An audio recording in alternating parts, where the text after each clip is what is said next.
Sean Higgs coming at you with another college basketball little preview show here.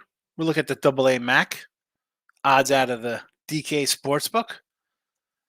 Unless otherwise noted, sometimes I got to shop around for a little better on, but these are basically all out of DK. Again, unless it says something different with it. I just try to find a good number to throw out here. Doesn't mean I'm betting it at that number, whatever the sportsbook's from. I'll tell you which one I have. And if you're a MAC fan or you a supporter of a team from this conference, and you're wondering what the heck's Midday Money? Midday Money is my daily show, 7 days a week at 12 noon Eastern. And I also run it back late nights at midnight Eastern. We call that one Late Night Money. We got Midday Money, Late Night Money. There you go. We don't need a banner. Don't need no stinking banners. All right. Mr. Sean Higgs on the Twitter X world. Come give me a follow. Hit the thumb up button. Maybe thumbs down. Maybe you don't like the video. Maybe you don't like me. Whatever. Subscribe to the channel. Cost you nothing. Cost you nothing. Let's go here. The MAC attack. We'll talk about who I like, and they are the 1 seed here. Quinnipiac, my little Bobbies. We'll take a little Bobcat action.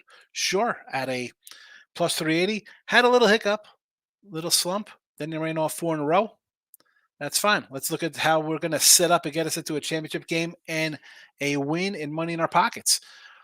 So their first round matchup, or second round of quarters, because the first rounders will have Mount St. Mary's versus Canisius in the 8-9 game. No lines up here as I do this on Sunday. Still got my Sunday best on here from the Midday Money Show. Try to clean it up a bit. No T-shirts.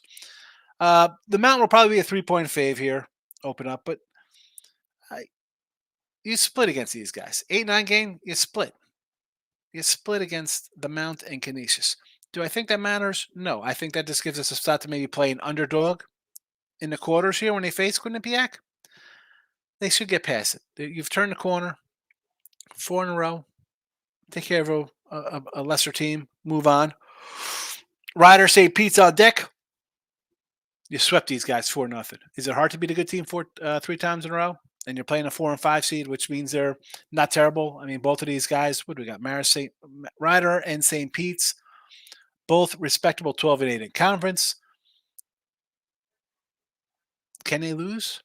Possibly. But this is for how I like rolling down the hill here. You have an 8-9 matchup, beat a worse team. You're the 1 seed. 4-5 matchup, you swept these guys.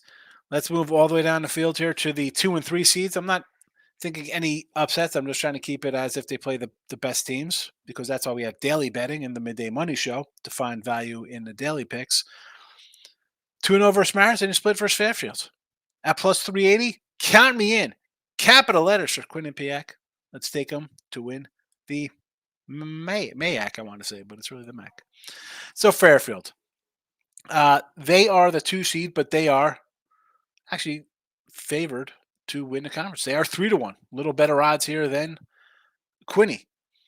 Now we look at their little matchup. They will face the Iona Manhattan winner. They are 0-2 versus Iona, who they could face. So they'd much rather face the Jaspers of Manhattan, who they're 2-0 against. We'll talk about Iona in a bit. It's, I'm trying not to get fooled by their brand name. But again, is that a doggy spot?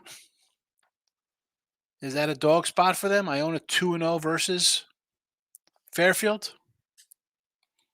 I think that's worth something to look at. I mean, okay, Fairfield is the 2 seed. I get it. They've won a couple in a row. But here you go. You lose at Iona 91-82.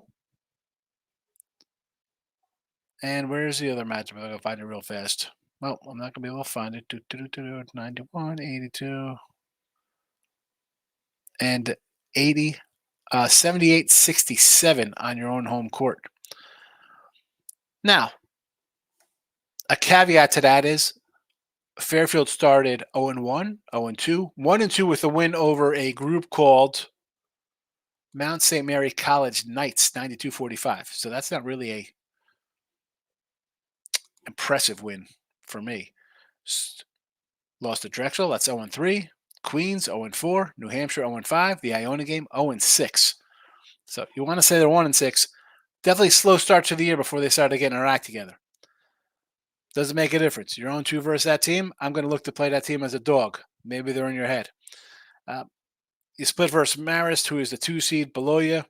And if Niagara gets past them, that is a team you drop 2 against. They are the 6th seed. They'll be a double-digit favorite over Siena in the opening round. Same with Iona. Let's be honest; they'll probably be a 7 to 10 point favorite in their matchup. I just mentioned Marist, who they split against here, so they got a 650 odds up at best. BO line, Bet Online here, Best Online. Uh, Bet Online has a better odd here than DK at 675.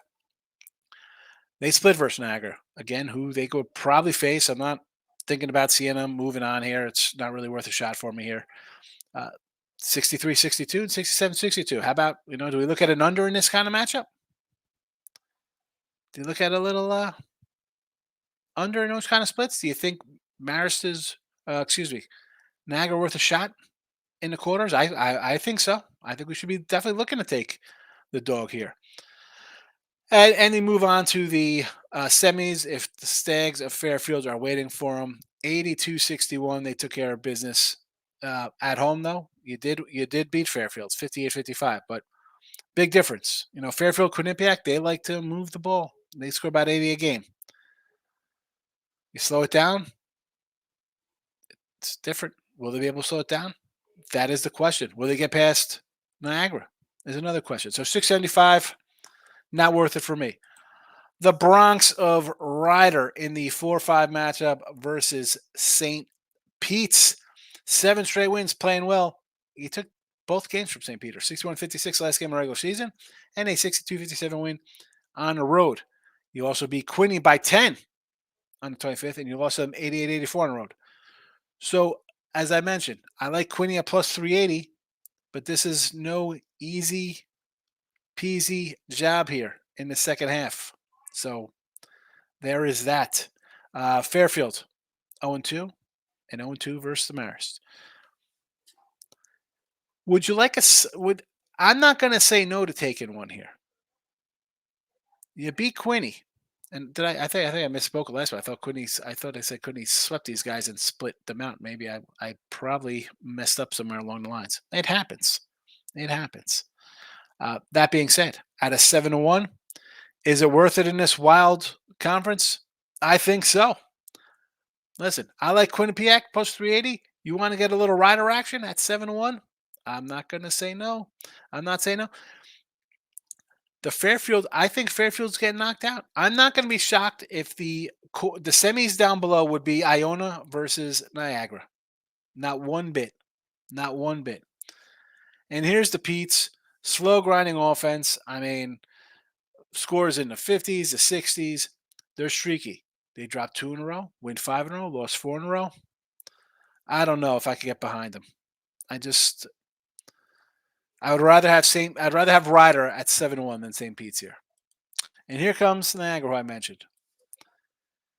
Lost 5 of 6, and the win is over lowly Siena, 66-59.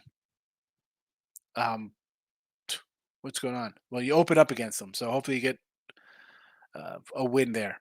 And then you have Marist, who you split against. You just lost 63-62. You beat them 67-62. So you've been bad. You beat the worst, though, in Siena. You do it again, you face a team who you're in 2 dog fights against. I think it's worthy of a dog play. Everything else, no thank you. Iona, no. Mount St. Mary's, loss, win, loss, win, loss. No thank you. Canisius, I put an under here if you want to really jump into the Mount St. Mary's game. Should be about a 3-point spread. 61-56, 74-69. What's this total going to be about? 140? 142? Give me the under. And nothing else. Manhattan, Siena, no thank you. Number 1 for me would be Quinny. If I could hit the button, it's not coming up. But Quinnipiac and Ryder, my 2 favorites. I'm already down on Quinny plus 380. Ryder would be my number 2 choice. That's a wrap. Thank you for spending 10 minutes of your life with me. Bye-bye.